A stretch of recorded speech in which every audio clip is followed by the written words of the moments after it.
డాంకీని చాలా హైజీనిక్ గా పెంచాలి, దానికి చాలా టేక్ కేర్ తీసుకోవాలి. మామూలుగా ఉండదు, దానికి ఒక ట్రైనింగ్ ఇస్తాం మీకు రండి అంటే మనం తిరునెల్వేలికి వెళ్ళడం జరిగింది. మధురై అవతల తిరునెల్వేలి రావడం, ఒక 1 day 2 days అక్కడ టైం స్పెండ్ చేయడం, వాడు ట్రైనింగ్ ఇవ్వడం, ట్రైనింగ్ ఇచ్చినాక ట్రైనింగ్ తీసుకున్నాక ఆ ట్రైనింగ్ ఒక 50,000 రూపీస్ వాడు ఛార్జ్ చేయడం. డాక్టర్ ట్రైనింగ్ కూడా డాక్టర్ రమేష్ కుమార్ అని గుజరాత్ నుంచి పిలిపిస్తాడంట అతను. ఆ డాక్టర్ రమేష్ కుమార్ రావడం, అతను ట్రైనింగ్ ఇవ్వడం, అదొక 50,000 రూపీస్ వాడికి దానికి పే చేయడం.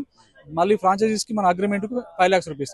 ఆఫ్టర్ 1 year తర్వాత మీరు అగ్రిమెంట్ మీకు మాకు కమిట్మెంట్ ఒకటి కరెక్ట్ ఉన్నది అనుకుంటేనే కంటిన్యూ కావచ్చు, లేదు నా దగ్గర ఏమైనా తప్పు ఉంటే వాడు క్యాన్సిల్ చేసేస్తాడు. ఒకవేళ 1 year తర్వాత కమిట్మెంట్ ఓకే అనుకుంటే మళ్ళీ రెన్యువల్ చార్జెస్ అని అట్లా ఏమైనా ఉంటుందా? ఏం లేదన్నాడు, అదే 5 lakhs కంటిన్యూ అవుతుంది అన్నట్టు, కంటిన్యూ అవుతుంది.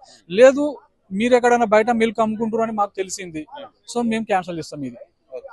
మీరు మాకు మంచిగా ఉన్నది, రిలేషన్ బాగుంది అంటే కంటిన్యూ చేస్తామని చెప్పిండు వాడు. అట్లా వాడు చేయడం జరిగింది. కానీ వాడు ఏం మిల్క్ తీసుకోపోయింది లేదు, వాడు డబ్బులు ఇచ్చింది.